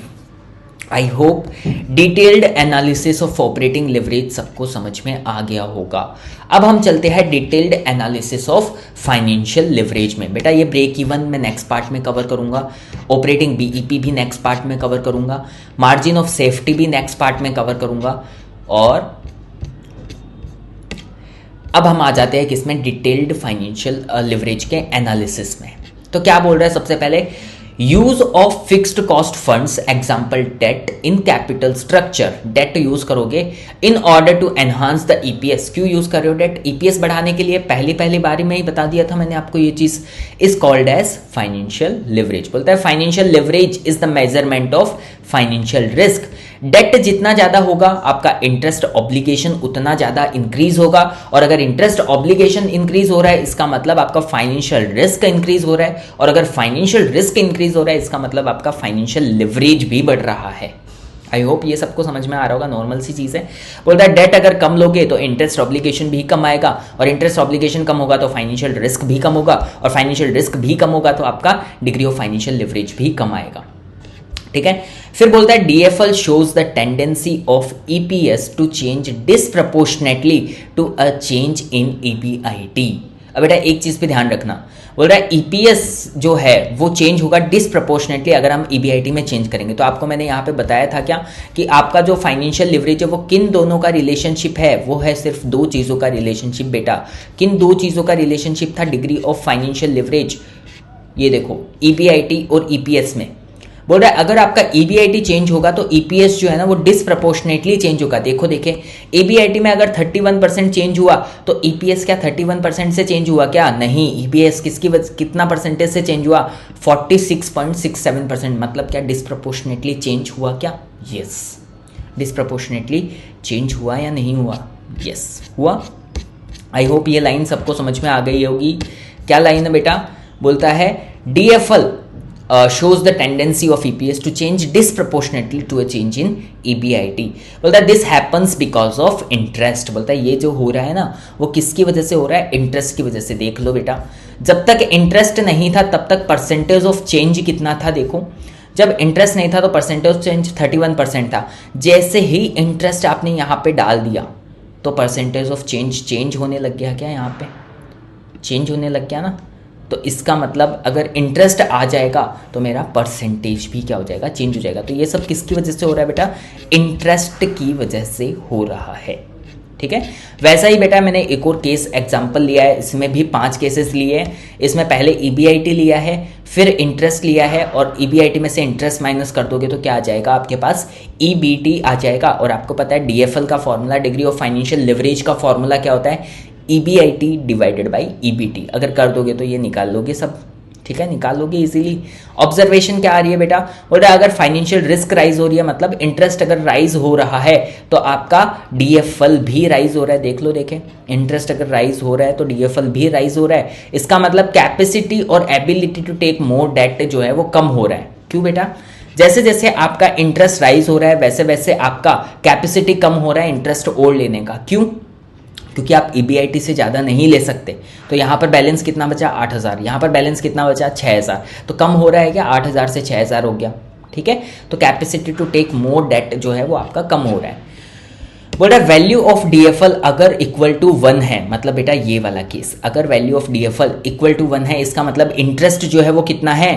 0। इसका मतलब EBIT किसके बराबर है? EBT के बराबर है। तो EBIT will be equal to EBT और interest will be equal to 0। ठीक है, बट DFL अगर ग्रेटर देन 1 है, DFL अगर ग्रेटर देन 1 है मतलब ये वाले केस, तो इसका मतलब आपका EBIT is greater than EBT। इसका मतलब आपका EBIT will be greater than EBT, और इसका मतलब आपका interest is less than EBIT। देख लो, interest is less than EBIT है ना। इंटरेस्ट 2000 का और EBIT 10,000 का। बोल रहा है अगर आपका DFL इनफाइनाइट है, अगर DFL इनफाइनाइट है तो क्या हो जाएगा बेटा? EBIT is greater than EBT and EBIT is equal to interest. EBIT is greater than EBT and interest is equals to EBIT। ये वाला पॉइंट मैं बाद में समझाऊंगा बेटा। यहाँ मैंने फाइनेंशियल BEP क्यों लिखा है वो मैं नेक्स्ट पार्ट में समझाऊंगा, क्योंकि हमने BEP अभी तक पढ़ा नहीं है। ठीक है, अभी हम सिर्फ लिवरेज वाला पार्ट खत्म कर रहे हैं, ऑपरेटिंग लिवरेज, फाइनेंशियल लिवरेज और कंबाइंड लिवरेज, ठीक है। और बेटा बोलता है डीएफएल अगर लेस देन 0 है, मतलब ये लास्ट वाला माइनस वाला, तो बोलता है कि आपका EBT will be greater, EBIT will be greater than EBT, ये तो है ही बेटा, बट इस बार आपका interest will be greater than EBIT. तो वही बोलता है EBIT is greater than EBT, है क्या बेटा, देख लो, ईबीआईटी माइनस में है, ईबीआईटी प्लस में है और ईबीटी माइनस में है, तो EBIT is greater than EBT और interest is greater than EBIT. देख लो, ये 13,000 और ये 10,000, ठीक है। तो ये ऑब्जर्वेशन आई होप समझ में आ गई होगी। ये भी बोलता है कि DFL can never be between 0 and 1 because interest can never be negative. बेटा ध्यान देना, डीएफएल का फॉर्मूला क्या है, ईबीआईटी बाई ईबीटी। यहाँ पर पॉइंट्स में फिगर कब आ सकता है, जब ये ईबीटी जो है वो ईबीआईटी से बड़ा हो जाए। ईबीआईटी से बड़ा हो सकता है क्या ईबीटी कभी, क्योंकि बीच में तो इंटरेस्ट माइनस होता है। हाँ, एक कंडीशन में हो सकता है, जब इंटरेस्ट नेगेटिव हो। इंटरेस्ट कभी माइनस में पे करके आते हो क्या बेटा, नहीं करके आते हो ना, तो ईबीटी कभी आ ही नहीं सकता ईबीआईटी से बड़ा, तो इसका मतलब इसकी वैल्यू 0 और 1 के बीच में कभी भी नहीं हो सकती। ये मैंने ऑपरेटिंग लिवरेज में भी आपको समझा दिया था ये बात, ठीक है। फिर बेटा फाइनेंशियल बीईपी हम अगली क्लास में, मतलब नेक्स्ट पार्ट में कवर करेंगे, है ना। Detailed analysis of financial leverage भी हमारा यहाँ पे खत्म हो जाता है, ठीक है। और उसके बाद में आता है detailed analysis of combined leverage. इससे पहले बेटा एक चीज मैं आपको और समझाना चाहूंगा, trading on equity. Trading on equity क्या होता है, बोलता है ट्रेडिंग ऑन इक्विटी कुछ नहीं होता। ट्रेडिंग ऑन इक्विटी आपका मतलब है लिवरेज से। ट्रेडिंग ऑन इक्विटी का मतलब क्या है, लिवरेज। बस एक कंडीशन है, अगर आपका लिवरेज मतलब डेट अगर आपके इक्विटी से ज्यादा हो आपकी कंपनी में, तो इसका मतलब बोला जाता है कि आप क्या कर रहे हो, ट्रेडिंग ऑन इक्विटी ही कर रहे हो, मतलब लिवरेज ले रहे हो बेसिकली, ठीक है। सिंपल टर्म्स में क्या है, ट्रेडिंग ऑन इक्विटी का मतलब लिवरेज से है। पर कौन सी सिचुएशन है बेटा, जहां पर आपका लिवरेज जो है, डेट जो है वो इक्विटी से ज्यादा हो। तो पढ़ लो इसको एक बार। When the quantity of fixed cost fund example debt is relatively high in comparison to equity capital, it is said that the firm is trading on equity. I hope trading on equity का मतलब समझ में आ गया होगा सबको, ठीक है। फिर बोलता है कि financial leverage is a double edge sword, मतलब फाइनेंशियल लिवरेज एक दो-धारी तलवार है बेटा। क्या बोलना चाहता है कि फाइनेंशियल लिवरेज है ना, वो एक दो-धारी तलवार है, क्योंकि बोलता है अगर आपका इंटरेस्ट जो है रिटर्न ऑन इन्वेस्टमेंट से कम है, अगर आपका इंटरेस्ट जो है रिटर्न ऑन इन्वेस्टमेंट से कम है, फॉर एग्जांपल इंटरेस्ट में दे रहा हूं 8% का और रिटर्न ऑन इन्वेस्टमेंट में कमा रहा हूं 10% का, रिटर्न ऑन इन्वेस्टमेंट कितना कमा रहा हूं 10% का, तो बेटा मेरा इंटरेस्ट जो है वो रिटर्न ऑन इन्वेस्टमेंट से कम हो गया। इसका मतलब मेरी कंपनी ग्रो कर सकती है क्या, मैं जो फंड्स लेके आ रहा हूं उसकी कॉस्ट कम है, पर मैं उन फंड से कमा ज्यादा रहा हूं, कमा 10% रहा हूं, पे 8% कर रहा हूं, तो 2% से ग्रो कर जाऊंगा क्या, ठीक है। क्या मेरा ईपीएस बढ़ जाएगा क्या, ऑब्वियसली बढ़ जाएगा, ठीक है। तो बोलता है it will lead to increase in ROE, return on equity and EPS. और बेटा टैक्स शील्ड तो मिलेगी अगर इंटरेस्ट है तो। Firm will also benefit from saving of tax on interest, ठीक है। बोलता है अगर मेरा interest is greater then return on investment हो गया, सपोज मैं फंड्स तो लेके आता हूं 12% की कॉस्ट पे और कमाता हूं 10% ही, तो बेटा यहां मैं धीरे धीरे खत्म होने लग जाऊंगा क्या, यहाँ मैं अपने इंटरेस्ट एक्सपेंस को कवर ही नहीं कर पा रहा हूँ। तो बोल रहा है it will affect return on equity and EPS जो है अनफेवरेबली, और फाइनेंशियल डिस्ट्रेस भी बढ़ेगा। फाइनेंशियल डिस्ट्रेस का मतलब लाइबिलिटीज आपकी एसेट्स से ज़्यादा हो जाएगी, क्योंकि इंटरेस्ट आप पे ही नहीं कर पाओगे तो लाइबिलिटीज बढ़ती जाएगी ना, डेट बढ़ता जाएगा, ठीक है।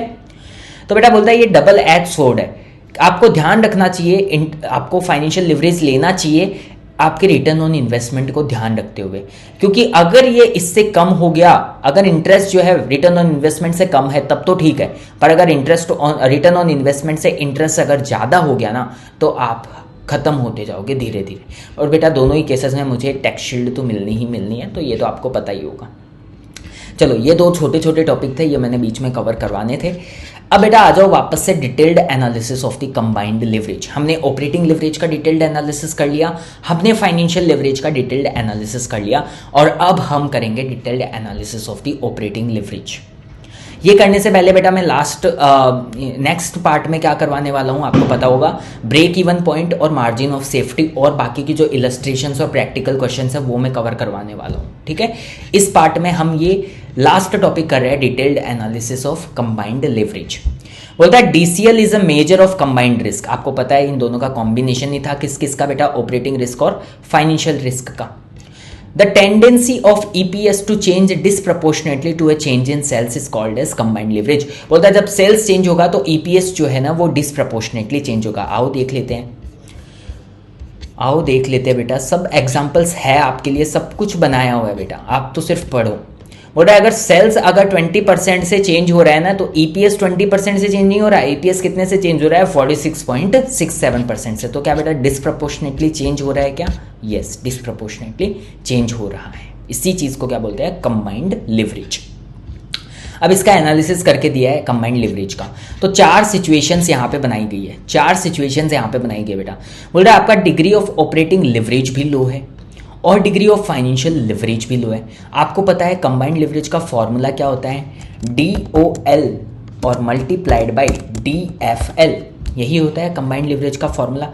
अगर दोनों ही लो होगा तो मेरा टोटल रिस्क मतलब कंबाइंड रिस्क भी क्या होगी? लो होगी ना। तो lower total risk and can not take advantage of trading on equity. Trading on equity पता है बेटा आपको, लिवरेज का मतलब होता है ट्रेडिंग ऑन इक्विटी, मतलब ज्यादा लिवरेज। बोलता है अगर आपका लोअर टोटल रिस्क है, इसका मतलब फर्म जो है ना वो ट्रेडिंग ऑन इक्विटी मतलब लिवरेज का एडवांटेज नहीं ले रही है, क्योंकि बेटा जब आपका फाइनेंशियल लिवरेज ही लो है इसका मतलब आपका फाइनेंशियल रिस्क भी लो होगा।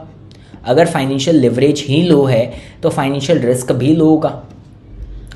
तो इस केस में अगर फाइनेंशियल रिस्क लो होगा तो मेरा इंटरेस्ट का पेमेंट भी लो होगा, और इंटरेस्ट का पेमेंट लो होगा तो क्या कंपनी लिवरेज ले रखी है क्या? नहीं ले रखी ना। ट्रेडिंग ऑन इक्विटी कर रही है क्या? नहीं कर रही ना। ठीक है, तो ऐसे केस में क्या बोलना है आपको? आपको बोलना है कि अगर मेरा डिग्री ऑफ ऑपरेटिंग लिवरेज भी लो होगा, डिग्री ऑफ फाइनेंशियल लिवरेज भी अगर लो होगा तो मेरा लोअर टोटल रिस्क होगा और कंपनी जो है, फर्म जो है ट्रेडिंग ऑन इक्विटी का एडवांटेज नहीं ले रही है, मतलब फर्म को टैक्स शील्ड कम मिल रही है। ठीक है, दूसरा बोलता है अगर आपका डिग्री ऑफ ऑपरेटिंग लिवरेज भी हाई है और डिग्री ऑफ फाइनेंशियल लिवरेज भी हाई है तो इसका मतलब हाई हाई मल्टीप्लाई होगा, तो बोला बेटा हायर टोटल रिस्क आएगी क्या? यस।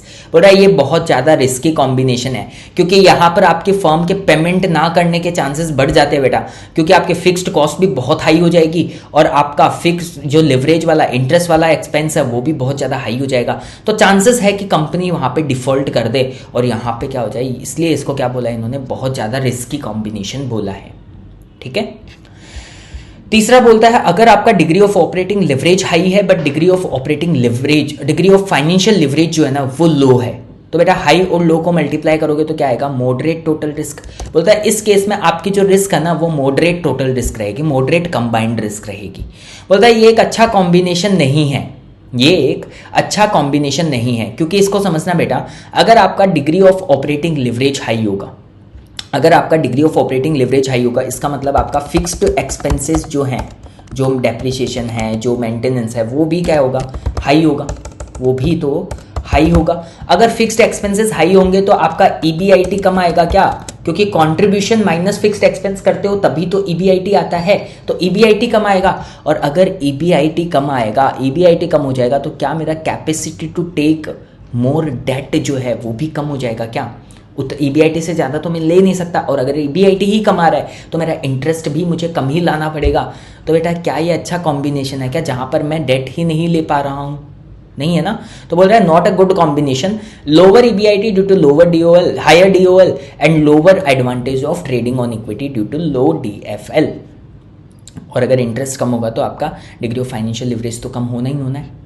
ठीक है, बोला अगर डिग्री ऑफ ऑपरेटिंग लिवरेज कम हो, लो हो, अगर डिग्री ऑफ ऑपरेटिंग लिवरेज लो हो और degree of financial leverage high हो तो बोलता है तो भी आपका मॉडरेट रिस्क ही रहेगा, बट ये कॉम्बिनेशन जो है वो बेस्ट होता है। क्यों होता है बेटा? अगर डिग्री ऑफ ऑपरेटिंग लिवरेज जो है वो आपका लो होगा तो आपका फिक्स्ड कॉस्ट भी कम आएगा, फिक्स कॉस्ट कम आएगा तो आपका ईबीआईटी इंक्रीज हो जाएगा, और ईबीआईटी इंक्रीज हो जाएगा तो आप इंटरेस्ट ज़्यादा ले सकते हो, है ना, मतलब डेट ज़्यादा ले सकते हो। तो फाइनेंशियल लिवरेज तो हाई है तो डेट ज़्यादा ले ही सकते हो।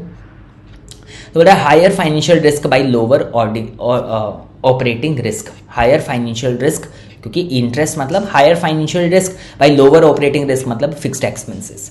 बोला lower degree of operating leverage होगा तो लो फिक्स कॉस्ट होगी तो हाई ईबीआईटी आएगा, तो high degree of financial leverage आएगा, can take more advantage of trading on equity. ये वाली बात ही यहाँ पे समझाइए बेटा। तो आई होप बेटा आपको ऑपरेटिंग लिवरेज, फाइनेंशियल लिवरेज और कंबाइंड लिवरेज तीनों with formula, with theory, with everything, with solutions, with practical illustrations सब कुछ समझ में आ गया होगा बेटा।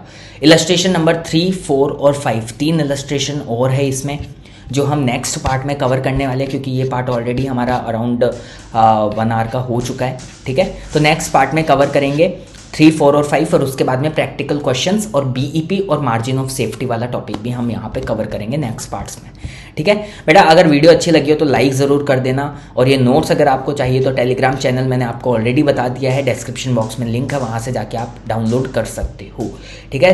कमेंट ज़रूर करना आपको लेक्चर कैसा लगा, और इससे मुझे मोटिवेशन मिलता है बेटा, आपको कैसा लग रहा है मुझे जानने को मिलता है, ठीक है।